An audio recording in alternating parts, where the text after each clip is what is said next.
Well, welcome everyone to the Armytage Money Talk series. I'm Patrick Trindade. I'm one of the investment committee members here at Armytage, and today I thought we would have a chat with Brad King, portfolio manager, about commodity prices, iron ore prices, and all things relating to that. So, Brad, a lot's been made of the Chinese power shortages at the moment. Be interesting if you could just walk us through that, what your views are and where you see that in relation to our market. Yeah, so Chinese market is basically in two parts. So you're looking at your residential market, which is basically the people, looking after people, which is 14% of Chinese power supply. So that's unchanged. They're really trying to keep, effectively, their citizens well insulated into the winter months and coming. But they're really taking it at the expense of Chinese manufacturing. So we're seeing plants being restricted to 10 days a month out of 30 days trading to reduce that power supply. And you're seeing it in energy intensive industries, particularly aluminium, as a way to curb the high intensity of the power supply. Now, initially this started off as Beijing saying we're trying to clear the air and get rid of some of the smog, but it's fundamentally a more structural issue than that, and it stems from some of the coal, for lack of a better expression, argy-bargy with Australia and trying to work out what the coal price and the relationship with Australia is going forward. Absolutely. And I think one of the things that a lot of analysts have been trying to work out is, will this have any ramifications on the Chinese GDP numbers? Yeah, Chinese GDP numbers have been a subject of conjecture for a long period of time in actually figuring out what that number is, but there's no doubt that the PBOC are willing to sacrifice that in the short term to make sure that they get their strategy going forward. So we think it's going to take a pretty significant hit towards GDP, but what it's going to do for the rest of the world is create a bit of an inflation shock in the short term, because China start to basically export out this inflation. Now that's an inflation of elevated energy prices. It's an inflation because effectively the demand is there, but the supply just can't meet demand. So it's not really a demand pull, it's a supply push inflation. So we think it's a shorter term hit, but it may spike a bit higher than you think, and we're seeing that in the price of oil at the moment. Absolutely. I suppose that probably leads into the next area where there's a lot of questions, and that's regarding commodity prices. Obviously, with the wild fluctuations in the iron ore price, we've seen it, from a all-time high almost at 220 plus US a tonne down to sub 100, now back 40% up again, north of 130. It's been a wild ride. What have your views overall on commodity prices and the iron ore price in particular?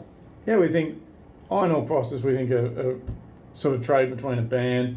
I think that 90 was probably too low. They're still looking at being a reasonable user of steel. Where they've tried to sort of slow down, coking coal from Australia has still been pretty good. It's really on those thermal coal, things that they can affect without hurting themselves too much. So they're trying to use a bit of a sort of trade relationship, call it a semi-cold war, but really with the stuff that they really need, they can't trade off on that. So for example, they're looking at building a 100 gigawatt solar facility, but that needs silicon, and you need energy to make silicon. So these things still mean Australia's in a pretty positive spot, and perhaps after being beaten by China and said, hey, we're going to really take it to Australia, actually things are coming back in our favour, because we really do have a first-rate commodity country, effectively. So we've got the best of breed, best of Absolutely. grades.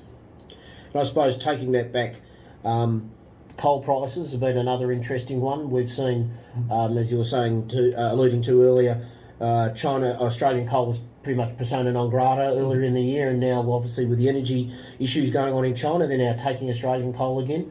The house view on coal? Yeah, look, coal's a great asset. It's still by far one of the best baseload power mechanisms, and we're going to need a bit of that. We're also seeing the uranium price run. So there definitely is a room for that. LNG prices are going through the roof. So those baseload things are going to continue for some time until this winter sort of pushes through. But we still like base metals. We still like strategic commodities. So yeah, we're still fairly positive on the space. It's just more about each company on its merit. Absolutely. And then I suppose taking it a little bit more down to the micro view.